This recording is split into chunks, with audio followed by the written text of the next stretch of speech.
Class चलेगी और तुम्हारी खाली रहेगी बायो की, बायो की खाली रहेगी। खाली करनी चाहिए वैसे।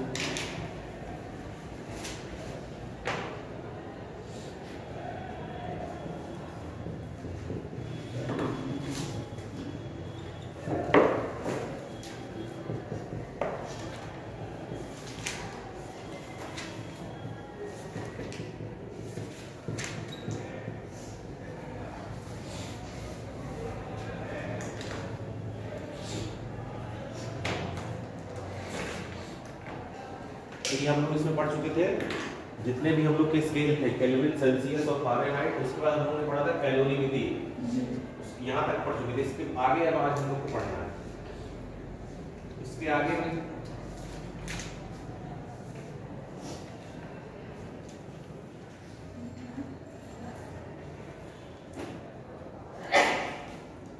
इसके आगे शुरू करेंगे हम लोग, वो शुरू करेंगे ऊष्मा संचरण, हीट ट्रांसफर। मतलब हीट का ट्रांसफर कैसे कैसे हो सकता है।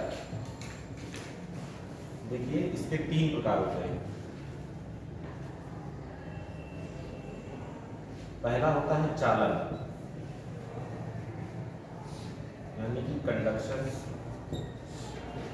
दूसरा होता है संवहन, कन्वेक्शन। और तीसरा होता है विकिरण।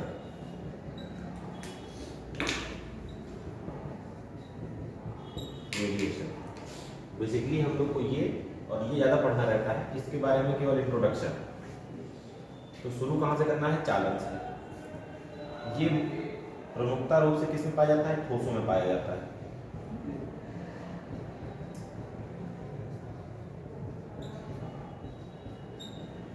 ठोसों में पाने का मतलब जैसे मान लीजिए कोई आपका क्या है, ठोस है,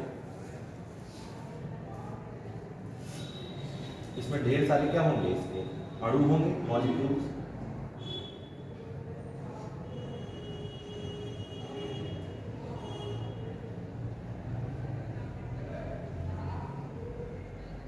अभी मान लेते हैं इसका टेम्परेचर कितना है, 0 डिग्री सेल्सियस। अभी इसके पास कोई भी टेम्परेचर नहीं है। अब हमने इसको गर्म करना शुरू किया यहाँ से, ठीक। मान लीजिए हमने इसको दिया कितना, 10 डिग्री सेल्सियस इस किनारे का। हमें क्या देखना, हीट का ट्रांसफर, मतलब एक जगह से दूसरी जगह हीट क्या हो जाए, ट्रांसफर हो जाए। तो हमने इस किनारे पर क्या दिया, इस टेम्परेचर किया, गर्म किया इसको। जब गर्म करेंगे तो जो इस किनारे के मॉलिक्यूल हैं वो क्या होंगे, गर्म होंगे।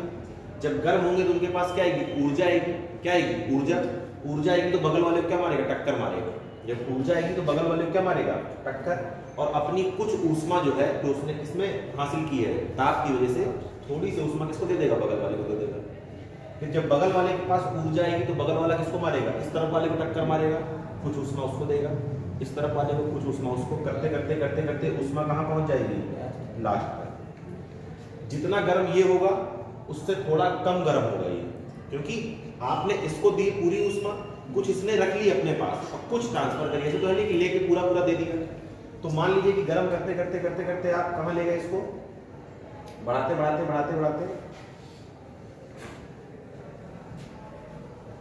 टेम्परेचर आप इसका लगातार क्या करते जा रहे हैं, बढ़ाते जा रहे हैं। किसी भी मान लीजिए पर्टिकुलर केस में ये मान लीजिए ये वाला हिस्सा किस पे आ गया, 60 डिग्री पर, ये वाला किस पे आ गया, 40 पर, ये वाला किस पे आ गया, 20 पर, और ये वाला किस पे आ गया, 10 पर। ठीक। अब आपने इसका टेम्परेचर और बढ़ाया,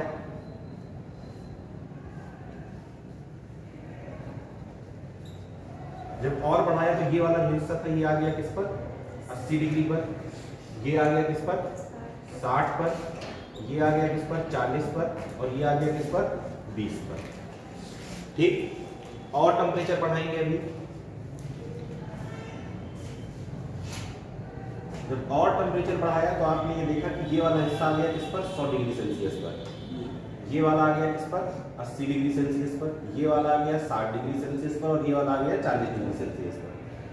ठीक। फिर और टेम्परेचर बढ़ाया,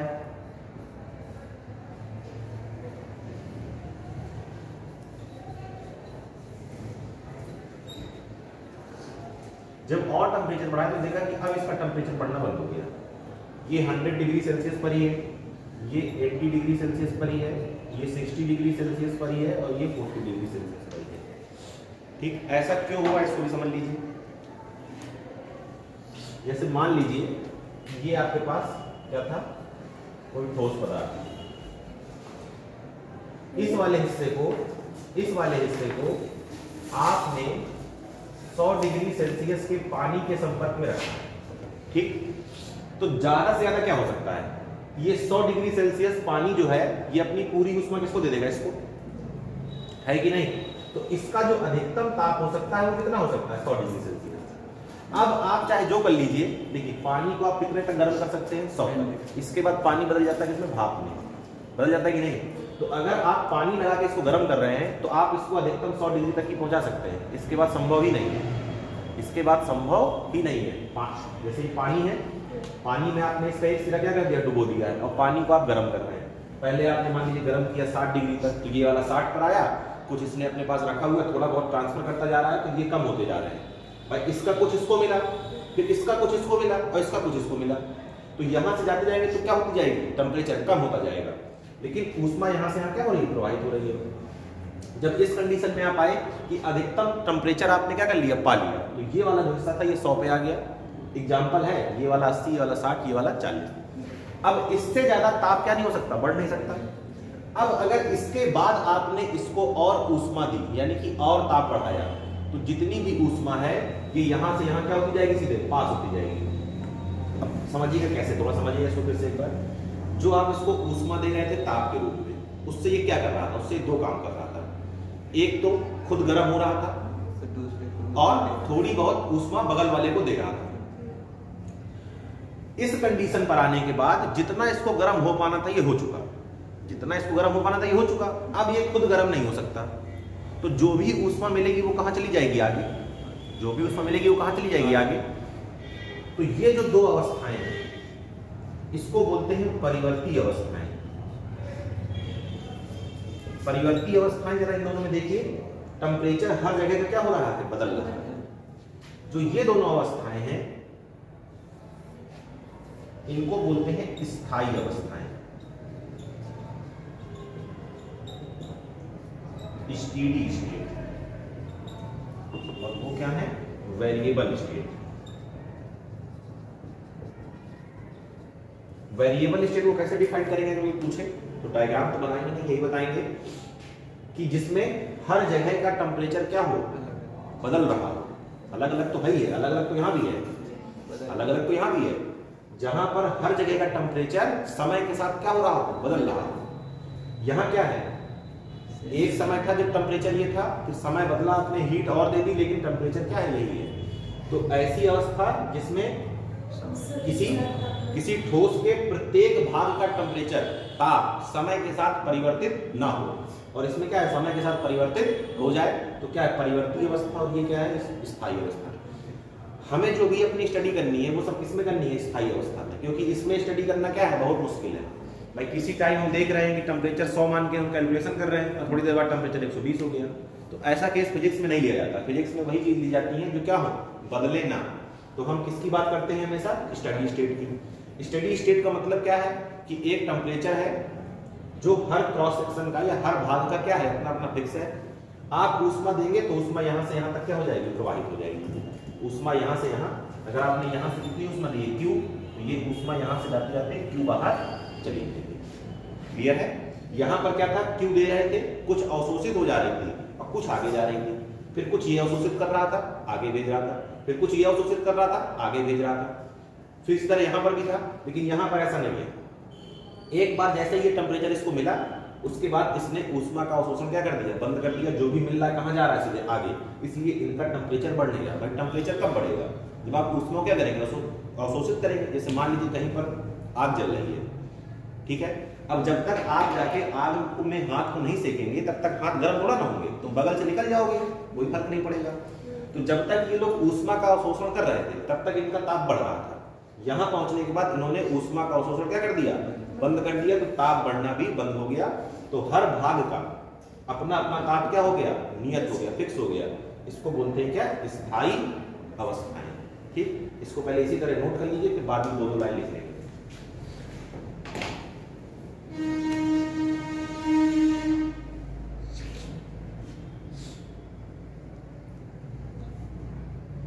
परसों भी क्लास खाली रही होगी पहली। जी कल आए थे सर। अच्छा कल नहीं, कल तो पढ़ाया होगा ना, परसों नहीं पढ़ाया होगा। परसों नहीं पढ़ाया, बोल रहे थे हो सकता आज भी आए। फोन आ गया ना वहां से तो चले गए सुबह सुबह। खैर वो आजकल की बात है, बाकी उनकी सेवा समाप्त है।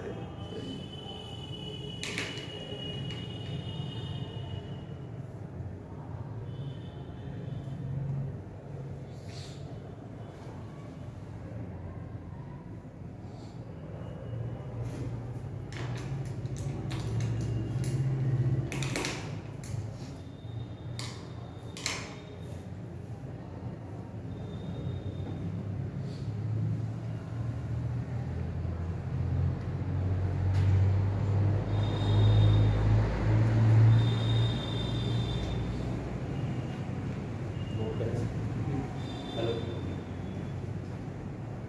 हेलो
नोट हो गया?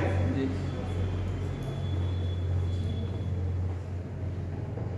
स्टार बना कर लिखिए नीचे।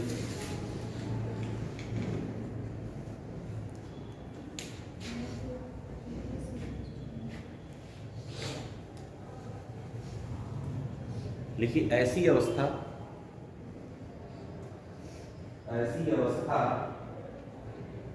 जिसमें किसी पदार्थ के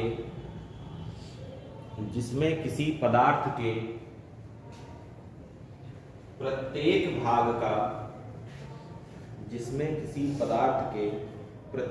भाग का ताप समय के साथ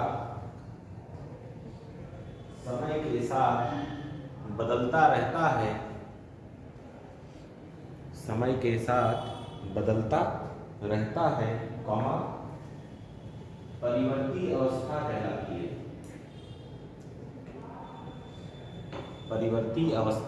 कहलाती है। Full stop. इस अवस्था में पदार्थ के प्रत्येक भाग से प्रवाहित होने वाली ऊष्मा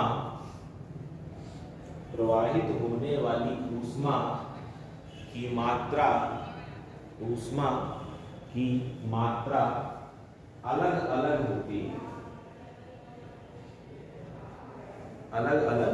होती है।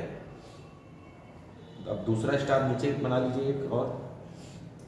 हाथ नहीं चल रहे हैं क्यों? यही तो सीजन है ठंडी का, 10-12 दिन जो है मकर संक्रांति तक।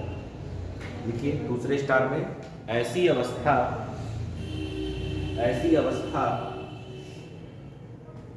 अवस्था जिसमें पदार्थ के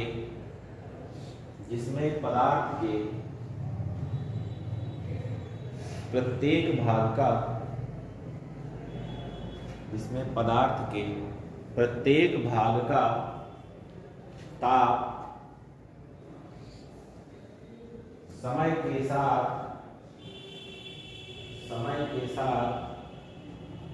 परिवर्तित नहीं होता है,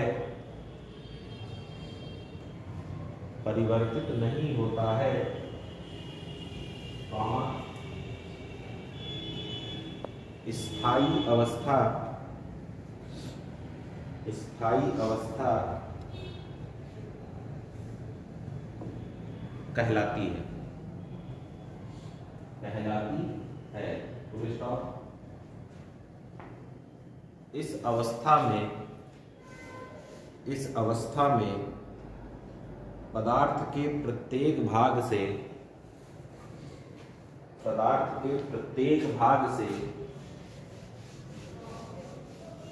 प्रवाहित होने वाली ऊष्मा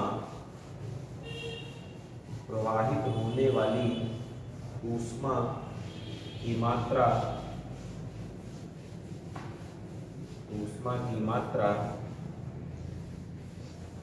बराबर होती है।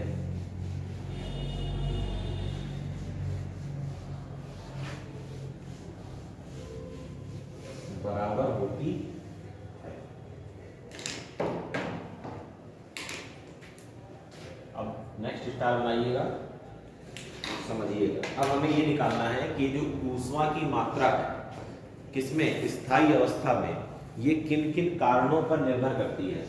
देखिए जरा क्या लिखेंगे, स्थायी अवस्था में किसी पदार्थ से प्रवाहित होने वाली ऊष्मा, मान लीजिए ऊष्मा क्या मान रहे हैं, Q। तो देखिए ये ऊष्मा प्रवाहित होते, ये जो ऊष्मा प्रवाहित हो रही है समानुपाती होती है किसके, उस पदार्थ की। जैसे मान लीजिए ये है आपका कोई ठोस पदार्थ, तो इसका जो क्षेत्रफल है वो कितना है, 1। तो क्षेत्रफल में क्या है, समानुपाती। मान लीजिए आपने गर्म कर करके यहाँ का ताप कितना कर दिया, T1, और यहाँ का ताप कितना है, T2। भाई यहाँ का ताप यहाँ का ताप कभी बराबर नहीं हो सकते, ये हमेशा ज्यादा गर्म रहेगा, जिस तरफ आप क्या करेंगे, ऊष्मा देंगे, ताप बढ़ाएंगे, दूसरा वाला हिस्सा क्या रहेगा, कम गर्म रहेगा, जैसे आप पिछले देखा था। तो मान लीजिए यहाँ का टेम्परेचर T1 है, यहाँ का कितना है, T2। तो ये जो ऊष्मा प्रवाह की मात्रा है ये समानुपाती होती है तापांतर के। इसके समानुपाती होती है तापांतर के, मतलब तापांतर मतलब बड़े में से छोटे घटा देना है, ठीक है ना। तीसरा,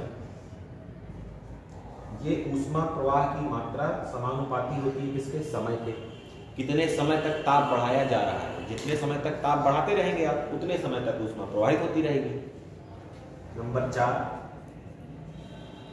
ये ऊष्मा प्रवाह की मात्रा व्युत्क्रमानुपाती होती है किसके, लंबाई के। मतलब लंबाई जितनी ज्यादा, सीधी सी बात है, बड़ा कॉमन सेंस है, जितनी ज्यादा लंबाई होगी उतना ज्यादा समय लगेगा किसमें, ऊष्मा के प्रवाह होने में, ठीक है ना। तो लंबाई ज्यादा तो ऊष्मा क्या हो जाएगी, कम हो जाएगी।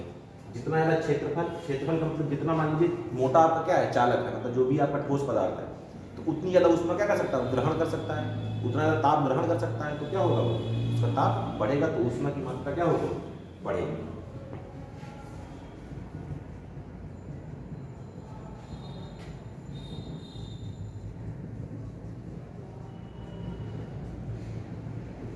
इन अगर सबको मिला के एक साथ लिखा जाए तो क्या लिख सकते हैं, Q समानुपाती किसके, A है, फिर T1 माइनस T2 है, फिर क्या है T, और बटे में क्या है, L। ठीक, समानुपाती का चिन्ह हटाते हैं तो एक कांस्टेंट लगाना पड़ता है, उस कांस्टेंट का नाम होता है यहाँ पर K।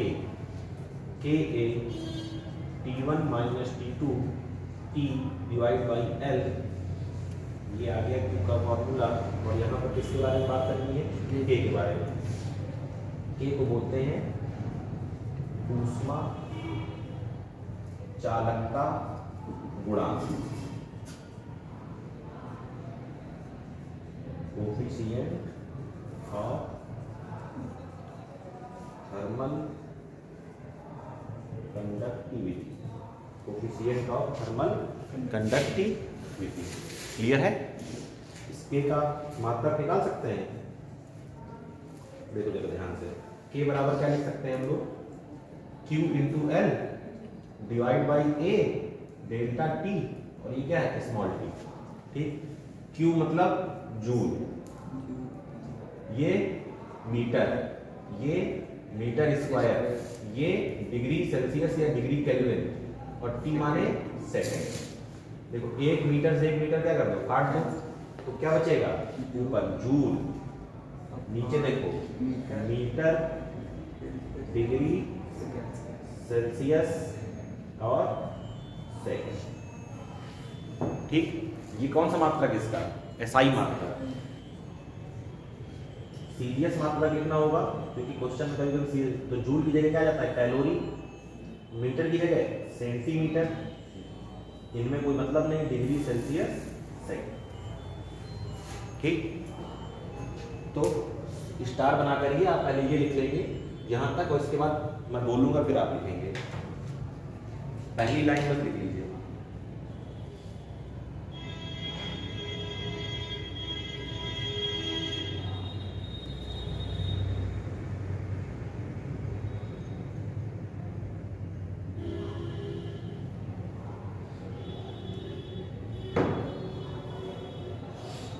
प्रवाहित होने वाली ऊष्मा, फिर नंबर 1 डाल दीजिएगा, लिखिएगा नहीं इसको।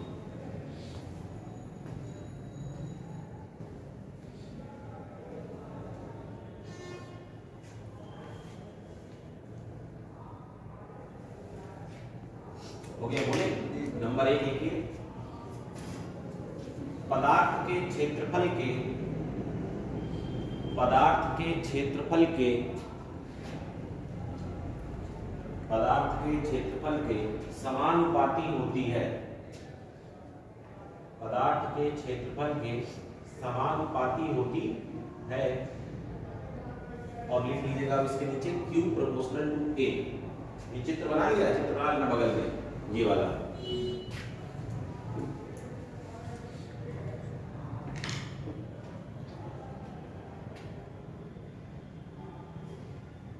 हो गया,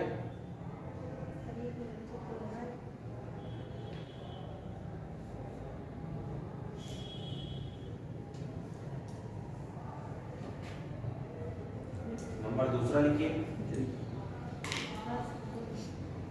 लिखिए पदार्थ के सिरों के, पदार्थ के सिरों के, पदार्थ के सिरों के तापांतर के, तापांतर के समानुपाती, तापांतर के समानुपाती होती है,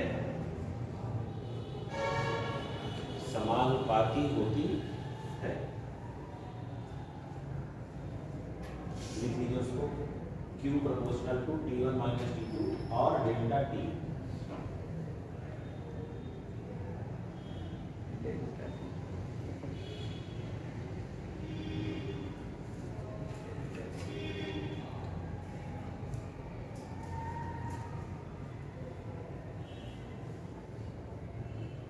नंबर तीसरा लिखिए,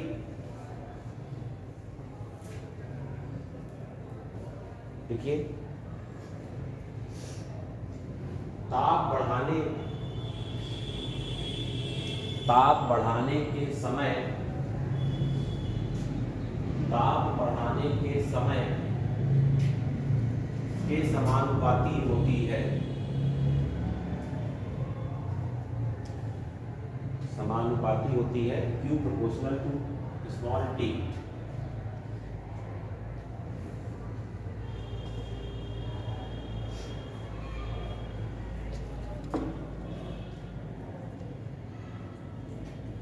नंबर 4 लिखिए, लिखिए पदार्थ की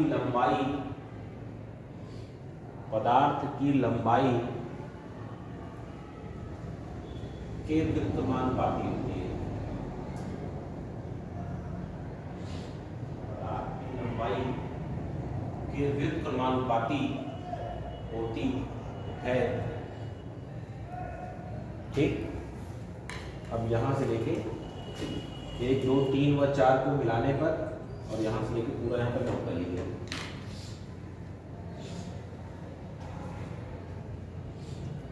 ये सूत्र कब मान्य है? स्थायी अवस्था में।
हो गया?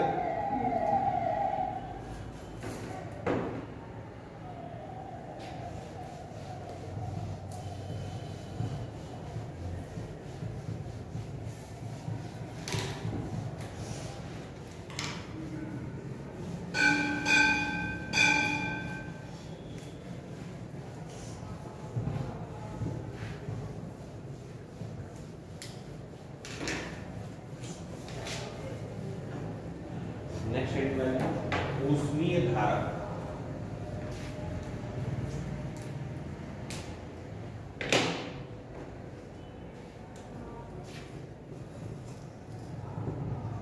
ऊष्मीय धारा, हीट करंट, इसको दिखाते हैं इससे एच से, हीट करंट।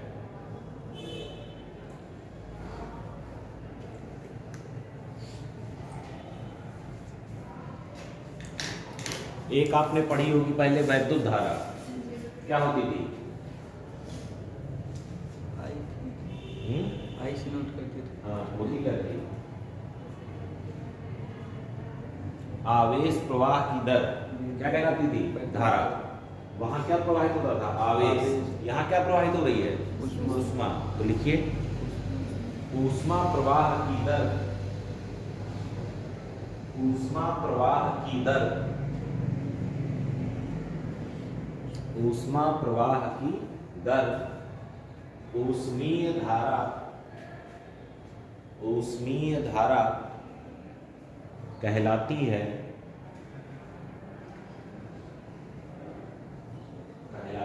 फुल स्टॉप, इसे H से निरूपित करते हैं, इसे H से निरूपित करते हैं।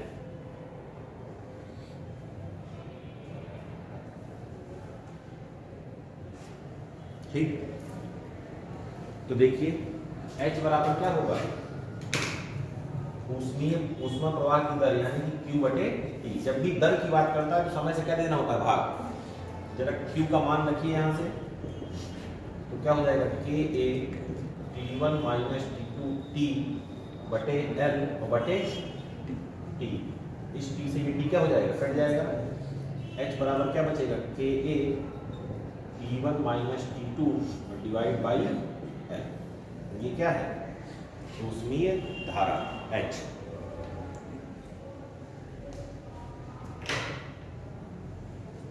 इसका मात्रा क्या होगा, जूल प्रति सेकंड या कैलोरी प्रति सेकंड।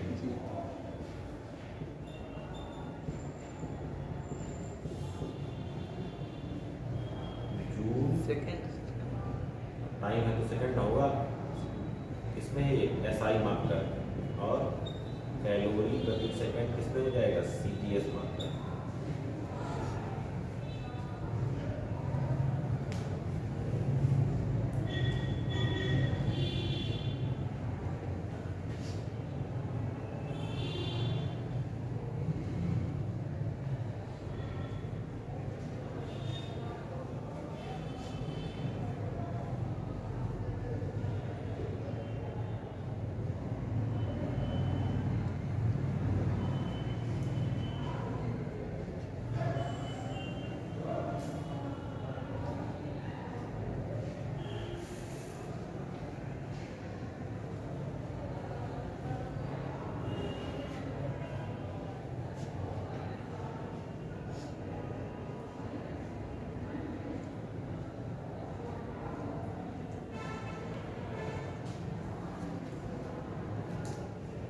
ठीक,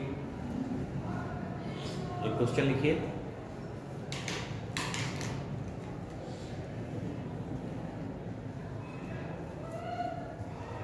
देखिए कॉपर धातु का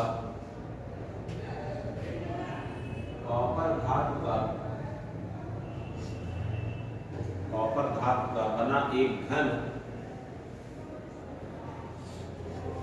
घन जिसकी प्रत्येक भुजा की लंबाई 10 सेंटीमीटर है, 10 सेंटीमीटर है, कॉमा के एक सिरे का ताप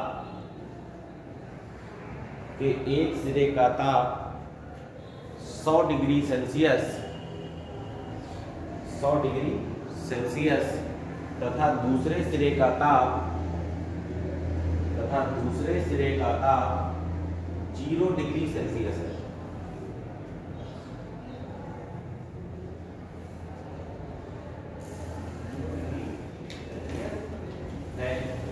फुल स्टॉप। आगे लिखिए, यदि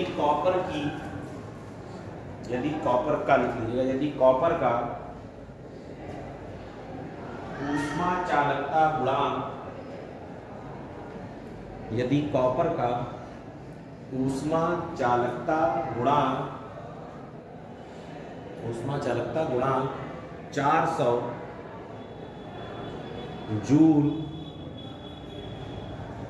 जूल बटे मीटर सेकेंड डिग्री सेल्सियस, वही जो मात्रा लिखा था SI वाला वही लिख लीजिए, हो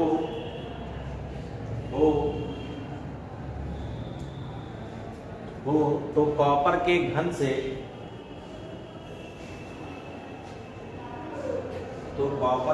से प्रवाहित होने वाली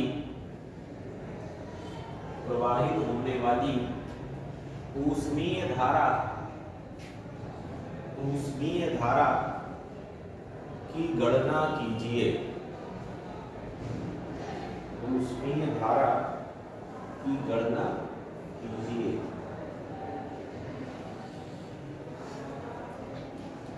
ठीक, सॉल्व करिए इसको। देखिए h निकालना है, फॉर्मूले में से बाकी सब दिया हुआ रख दीजिए तो आंसर निकल आएगा।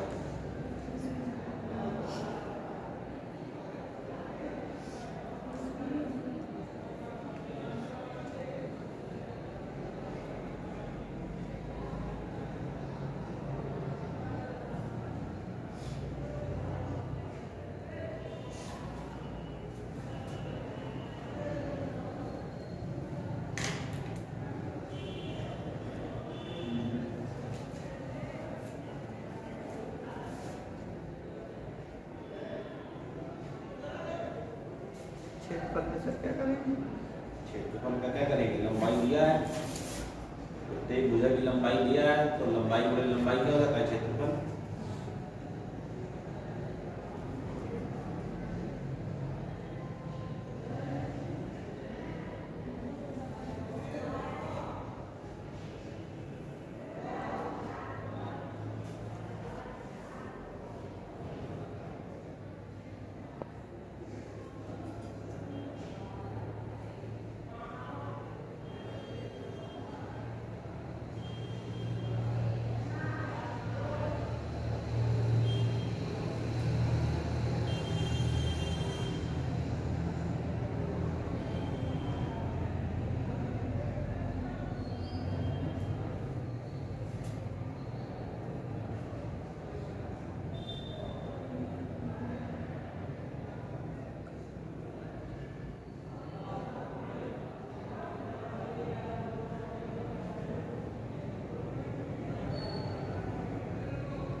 चार गुणे 10 की घात 5। 4 गुणे 10 की घात 5। जो भी आ रहा हो बाकी लोग निकालें।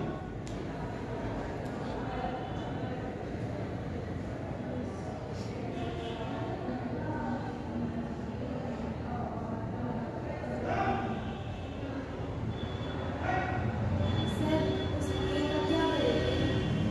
इसका ए का क्षेत्रफल ना, क्षेत्रफल क्या होता है? लंबाई वाला। लंबाई गुणे लंबाई, लंबाई गुणे चौड़ाई। जब सब भुजाएं उसकी वही है तो वही लंबाई है, वही चौड़ाई है। 10 गुणे 10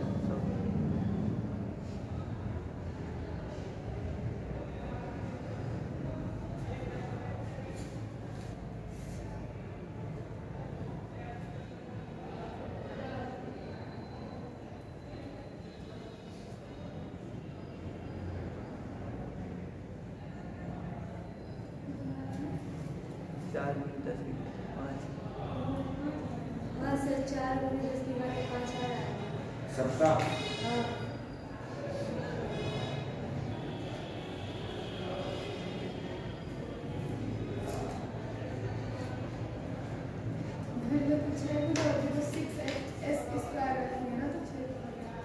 किसमें रखेंगे? अरे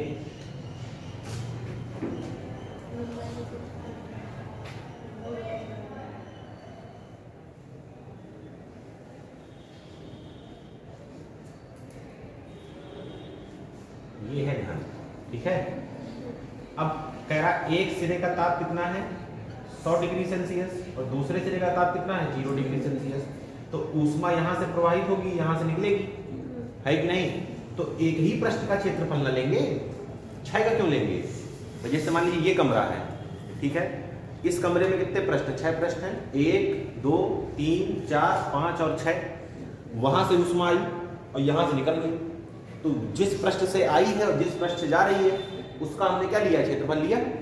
दूसरी चीज लंबाई कौन सी लेते हैं? जितने में ऊष्मा क्या करे? ट्रेवल करे। तो ट्रेवल किसमें करेगी? एक भुजा में, क्योंकि सबकी भुजाएं क्या है? समान।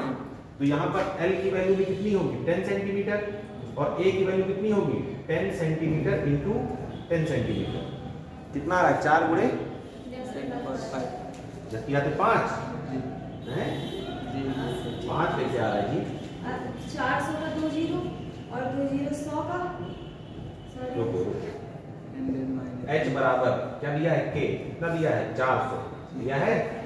A की वैल्यू लिखो इधर, देखो 10 सेंटीमीटर। इसको बदलोगे तो ये आएगा 10 × 10⁻² और इसको बदलोगे तो आएगा 10 × 10⁻²।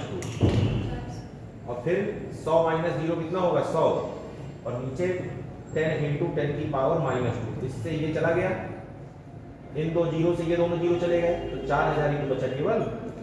हाँ सर, मैंने ना साइड हाँ, तो कौन चेंज करने आएगा? हम करेंगे। जूल पर सेकंड।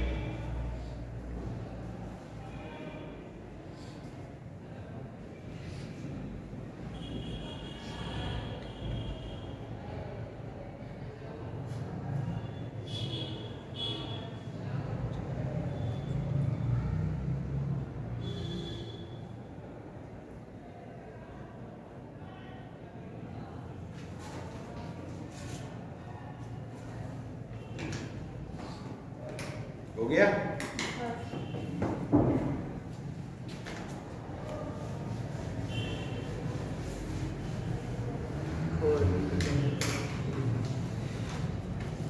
बताया क्या? हो गया?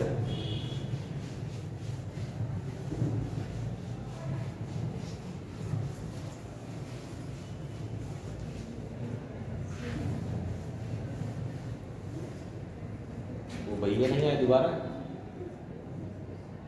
नहीं है? पता ही ना हो कि जगह खाली, पता ही ना हो दूसरी की जगह खाली।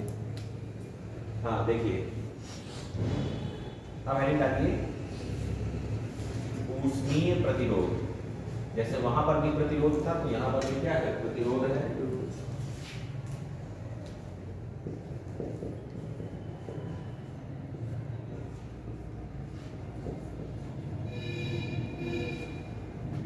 Thermal resistance.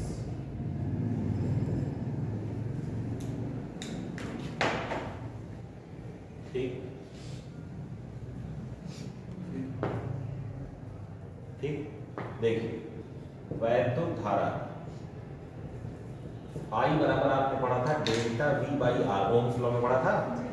V बराबर आई आर, बेसिकली क्या था? डेल्टा V बराबर आई आर। तो ये धारा क्यों प्रवाहित होती थी? क्योंकि विभव में क्या होता था? अंतर। उच्च विभव से निम्न विभव की ओर क्या प्रवाहित होती है? धारा। इसी तरह ऊष्मा कैसे प्रवाहित होती है? तापांतर की वजह से, ये विभवांतर की वजह से। वो किसकी वजह से? तापांतर की वजह से, उच्च ताप से निम्न ताप। H का फॉर्मूला भी आपने देखा था, क्या था? Ka delta T by L। इसको इस तरह लिखा जा सकता है क्या? डेल्टा T बाई L बटे Ka। इस Ka को यहाँ लिख लिया। टेक्निकली देखा जाएगा तो ये कहाँ चला जाएगा? ऊपर। तो ये यही फॉर्मूला बन जाएगा। फिर से लिखने का केवल क्या है? तरीका है। इस Ka को कहाँ ले आए? L के नीचे। ठीक, अब जरा देखिए इनकी तुलना करिए। ये है वैद्युत धारा, किसकी वजह से प्रवाहित होती है? विभवांतर की वजह से। तो ऊपर क्या लिखा है? डेल्टा V, और नीचे क्या लिखा है? वैद्युत प्रतिरोध। ये है ऊष्मीय धारा, किसकी वजह से प्रवाहित होती है? तापांतर की वजह से। क्या लिखा है? Delta T। तो इस डेल्टा T के नीचे जो लिखा होना चाहिए वो क्या होना चाहिए? प्रतिरोध होना चाहिए। और यहाँ विभवांतर के नीचे जो लिखा है वो क्या है? प्रतिरोध। तो यहाँ जो तापांतर के नीचे लिखा है वो क्या होना चाहिए? प्रतिरोध। तो यहाँ से हम लोग क्या लिखते हैं? RTH। TH का मतलब थर्मल। कितना हो जाता है? L बटे K। क्या होगा? L बटे Ka। ठीक है ना? कैसे आया? मतलब कंपेयर करके निकाला। I बराबर क्या होता था? Delta V by R. H बराबर क्या है? Delta T divide by L by Ka। तो यहाँ पर जो काम R कर रहा है वो काम कौन कर रहा है? L by Ka। L by Ka क्या कह दिया? R thermal. इसकी यूनिट निकालिए। अब इसकी यूनिट ओम में लिख देना। ओम वाला ओम नहीं है, इधर देखिए। L का मतलब क्या है? मीटर। ये क्या है? K की यूनिट बताइए जरा। K की यूनिट पीछे निकालिए, वो देखिए वो लिखी हुई है। जूल पर मीटर। जूल पर metre Celsius second degree Celsius. और ये क्या है? Metre square. ठीक, इस मीटर से ये मीटर कट जाएगा। ठीक है, ये दोनों कहाँ जाएंगे? ऊपर। जरा ध्यान से देखिएगा, मीटर सेकेंड डिग्री सेल्सियस कहाँ चला गया? ऊपर। नीचे क्या बचा हुआ है? जूल और एक मीटर। इस वाले मीटर से वाला मीटर भी चला गया। ठीक है, कितना बचा? सेकेंड डिग्री सेल्सियस बटे जूल। ये यूनिट है किसकी? RTH। ठीक, नोट कर लीजिए इसको। इसकी कोई डेफिनेशन नहीं थी। जिस तरह वो प्रतिरोध क्या करता है, वैद्युत धारा का विरोध करता है, तो ये क्या करता है, ऊष्मीय धारा का विरोध करता है। आपने सर वहाँ पर वैद्युत धारा लिखा। हाँ वो तो सही है। तो क्या दिक्कत है, वो तो आगे लिखा भी तो आई है, इसके नीचे वो लिख लेना ऊष्मीय धारा, यहाँ पर ऊष्मीय धारा H बराबर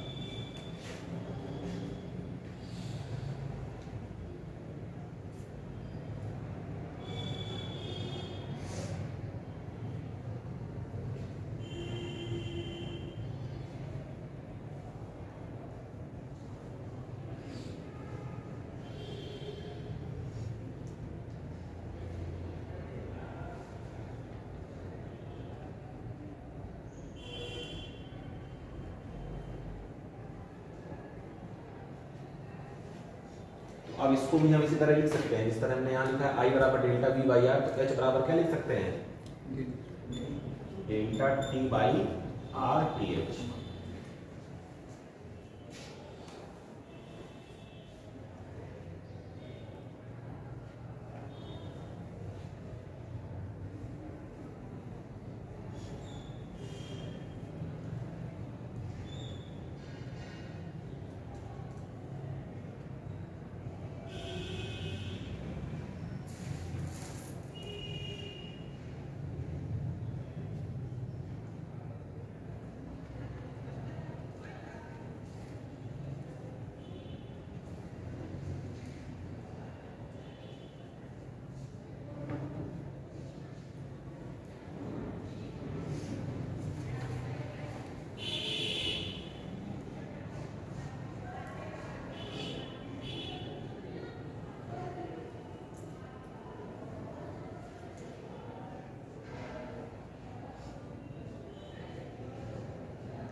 हो गया, चलिए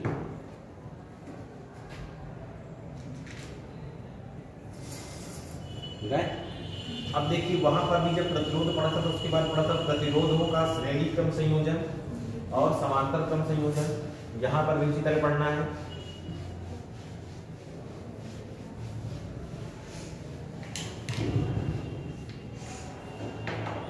देखो याद करो जब वहां पढ़ते थे तो इस तरह दो प्रतिरोध होते थे, एक बैटरी से जुड़े होते थे।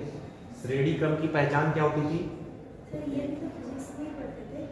ये 12th में है ना, अभी तुम लोग पढ़ रहे हो 11 की पेज, फिर पढ़ोगे किसकी 12 की पेज। तो यहाँ पर आप लोग करते क्या थे, ध्यान से देखिए, ये था V, यहाँ से निकलती थी करंट I और गई।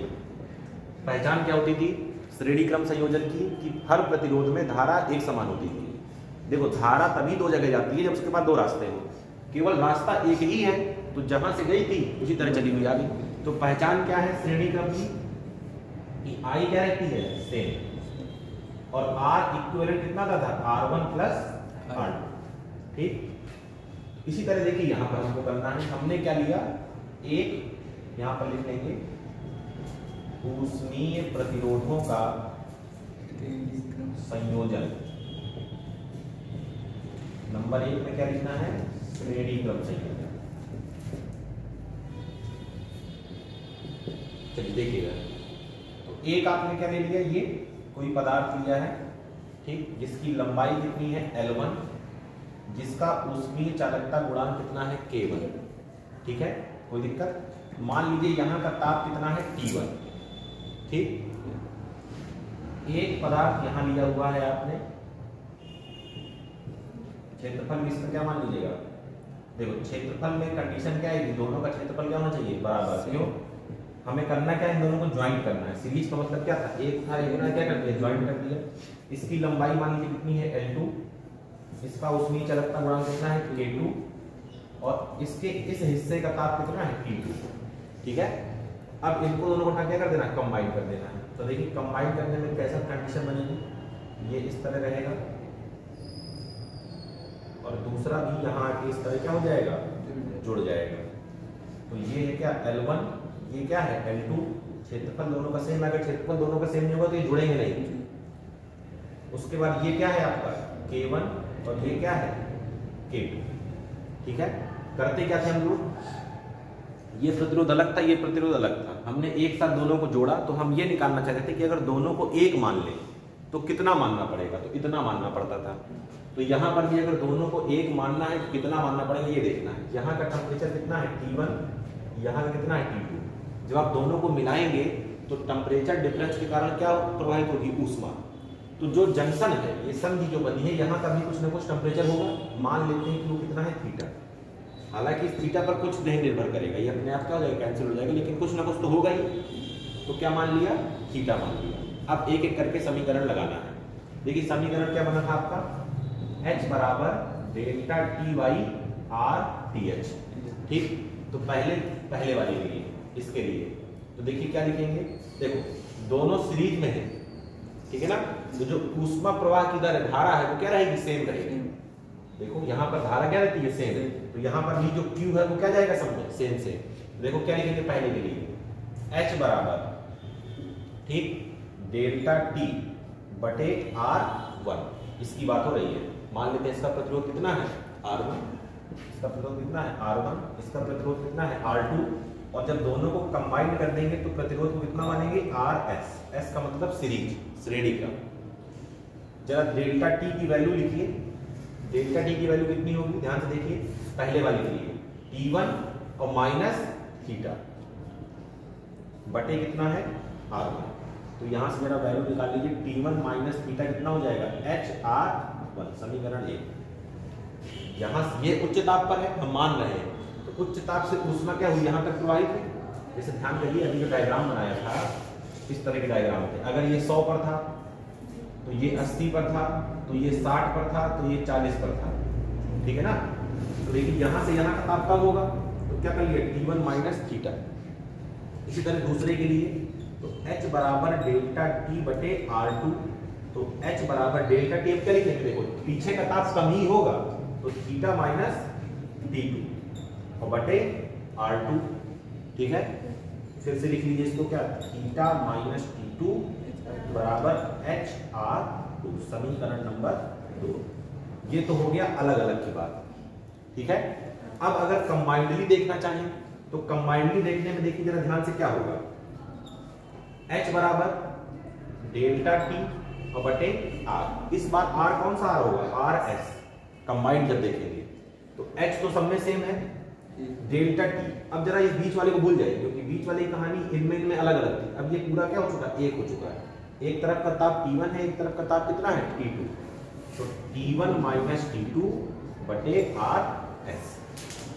ठीक है, यहां से भी निकाल लीजिए, T1 माइनस T2 बराबर कितना जाएगा, HRS, समीकरण नंबर 3। अब समीकरण 1 और 2 को जोड़ दीजिए। समीकरण 1 व 2 को जोड़ने पर, जोड़िए तो बायां पक्ष बाएं में, दायां पक्ष दाएं में।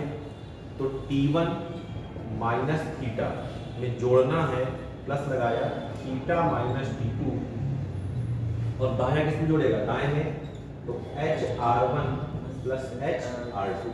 जरा ध्यान से देखिए, थीटा से थीटा क्या हो जाएगा, कट जाएगा। T1 माइनस T2 बराबर H बाहर निकाल लेंगे तो क्या जाएगा, R1 प्लस R2। इसको मान लीजिए समीकरण नंबर 4। अब समीकरण 3 और 4 की तुलना कर लीजिए। देखिए 3 और 4 की क्या कर देंगे तुलना, तो क्या मिल जाएगा आंसर, 3 का बायां पक्ष और 4 का बायां पक्ष क्या है, बराबर। तो दोनों के दाएं पक्ष भी क्या होंगे, बराबर। तो क्या लिखेंगे, 3 व 4 की तुलना करने पर HRS बराबर H R1 plus R2, H से H कट जाएगा तो RS बराबर आ जाएगा R1 प्लस R2। मतलब श्रेणी क्रम में फॉर्मूला वही निकल के आता है जो किसमें होता था, प्रतिरोधों में, नॉर्मल प्रतिरोध में। क्लियर है, नोट डाउन कर लीजिए। ये जितना बनाइएगा ये आपको समझाने के लिए था। ये और इसके बाद यहाँ से यहाँ तक हेडिंग ये है, पहला पार्ट है इसका, यहाँ से यहाँ तक नोट कर लीजिए।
कल टेस्ट रहेगा आप लोगों का, ठीक है। केमिस्ट्री और बायो का कितना पढ़ा है आपने? फिजिक्स का 20 बार पढ़ा नहीं है तो कैसे हो जाएगा? बायो में तो पता ही नहीं है क्या है। जो पढ़ा है वही आएगा। आज तो सर ने तो 2 दिन पढ़ाया है। वही तो सर ने पढ़ा है। हाँ, जो पढ़ाया हो कल जो इन्होंने पढ़ाया हो वो भी देख लेना, हो सकता है आ जाए। जी सर। जो कल पढ़ा अब बाकी पूरे टॉपिक में इस बार 4 दिन तो चलिए। हाँ सर कैसे वही चाहिए। अब तो तुम लोग की समस्या दूर हो गई है। किस चीज़ की समस्या था? अरे वही छोटा छोटा लिखने की। आप सब नीचे बैठ जाते हैं।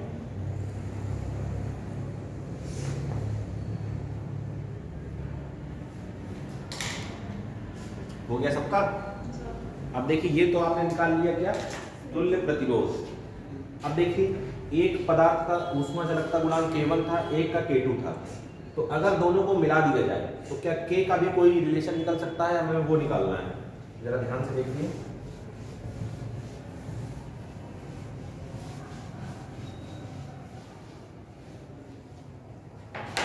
इसमें स्टार बनाकर इसी में छोटी सी हेडिंग डालिएगा,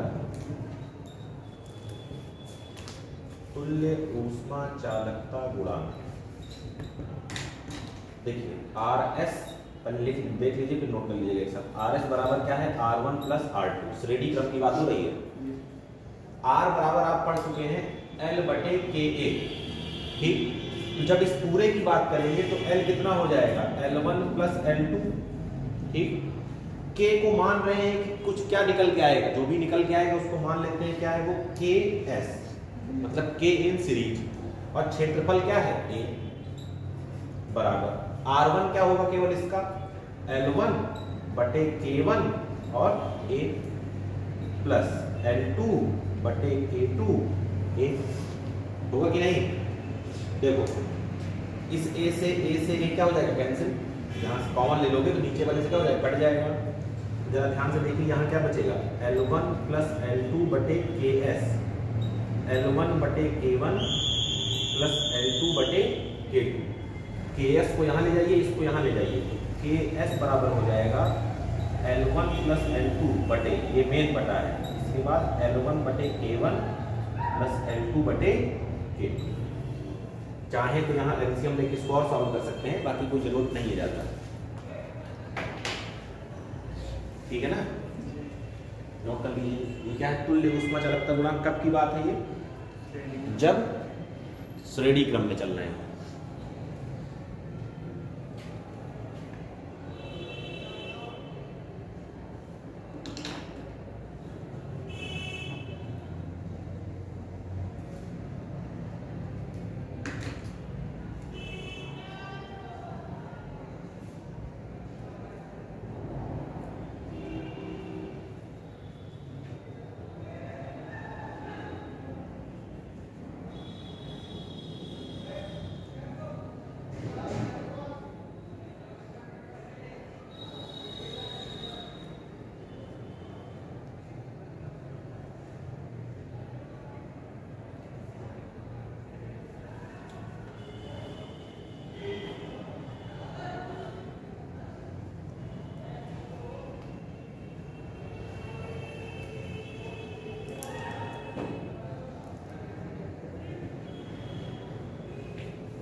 हो गया? अब देख लीजिए छोटा सा है समांतर क्रम संयोजन भी।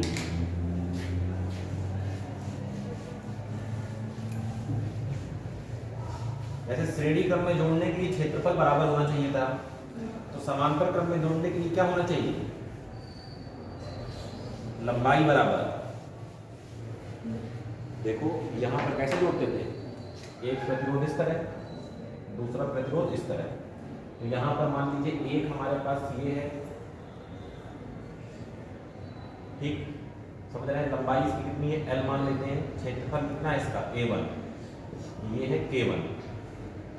दूसरे को इसके कहाँ लाना है? बिल्कुल जस्ट नीचे, तभी तो ये समांतर क्रम में होंगे। क्षेत्रफल कितना है इसका? A2, लंबाई कितनी होनी चाहिए? L, और ये हो गया K2। अब इन दोनों को आपने कितनी धारा प्रवाहित कराई H। जैसे यहाँ पर याद है ना, यहाँ से धारा आती थी, इस तरह जुड़े रहते थे ये, यहाँ से धारा आती थी I और दो भाग में बढ़ जाती थी I1 और I2। तो यहाँ चली गई H1 और यहाँ चली गई H2, ठीक। और इनका कंबाइंड जो डायग्राम बनेगा वो कैसे बनेगा, ये पूरा दोनों मिला के क्या हो जाएंगे, एक जिसका क्षेत्रफल कितना होगा A1 प्लस A2, लंबाई कितनी रहेगी L, और K की जगह क्या लिख लेंगे KP, यानी कि K पैरेलल। क्लियर है। मान लीजिए इस छोर का ताप कितना है T1 और इस छोर का ताप कितना है T2, तो यहाँ का भी ताप कितना है T1 और यहाँ का भी ताप कितना है T2। अब एक एक को हल कर लीजिए। तो यहाँ सबसे पहले H1 डेल्टा T बटे R1, इसका प्रतिरोध कितना है R1, इसका R2 और इसका कितना मान लेंगे RP, ठीक है ना, सब कुछ सेम सेम चल रहा है। डेल्टा T तो सिंपल है, डेल्टा T की जगह T1 माइनस T2 बटे R1, फिर H2 की जगह फिर से वही हो जाएगा T1 माइनस T2 बटे R2, और फिर इस बार जब दोनों को कंबाइन करके लिखेंगे तो यहाँ से कितनी ऊष्मा गई थी H, तो H बराबर क्या हो जाएगा T1 माइनस T2 बटे RP, ठीक है। ये हो गया H1 H2 और H। अब देखिए क्या बनाते थे यहाँ पर समीकरण, I बराबर I1 प्लस I2, जो धारा यहाँ से जो धारा H जा रही है वही दो भागों में बट रही है, तो H बराबर क्या लिखेंगे H1 प्लस H2, वैल्यू रखिए आंसर आ जाएगा T1 माइनस T2 बटे RP, T1 माइनस T2 बटे R1 और T1 माइनस T2 बटे R2। ये और ये सब क्या हो जाएंगे कैंसिल आउट, क्या बचेगा 1 बटे RP बराबर 1 बटे R1 प्लस 1 बटे R2। उसी तरह का फॉर्मूला है ये भी, रुक जाओ पूरा तक खत्म कर लेंगे। अब क्या निकालना है, K को भी निकालना है, इसको निकालना है K को, K भी निकालनी है, K निकालना बहुत आसान है। देखिए इसी फॉर्मूले में वैल्यू रखती है, देखिए क्या लिखेंगे तुल्य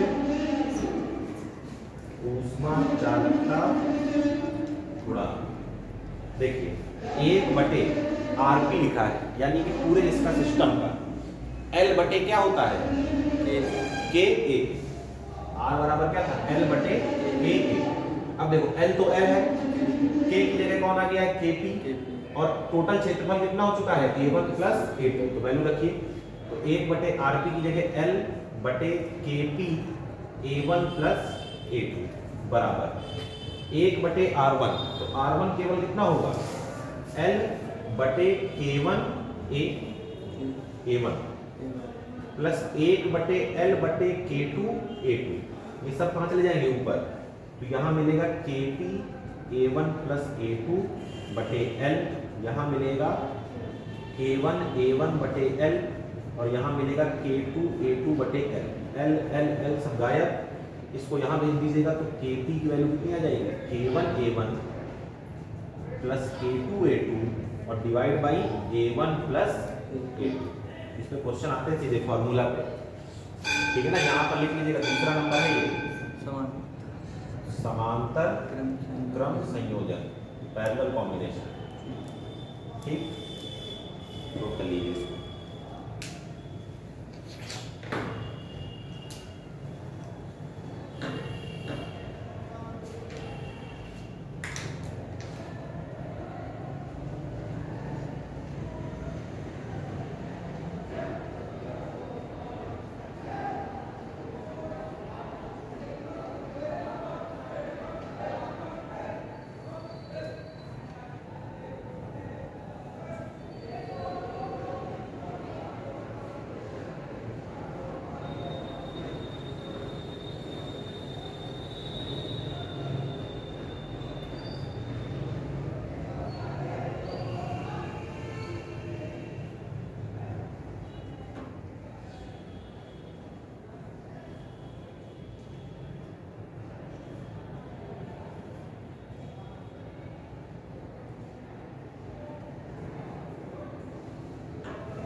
अरे मैं यार बगल में लिख देता हूँ, इसका तो थोड़ा ना कि तुम भी बगल में लिखो, तुम सीधे सीधे क्यों नहीं लिख रहे हो लाइन में, मेरे पास जगह कमी है।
हो गया, हाँ सर। चलिए मिलते हैं कल। Second meeting, first meeting. Second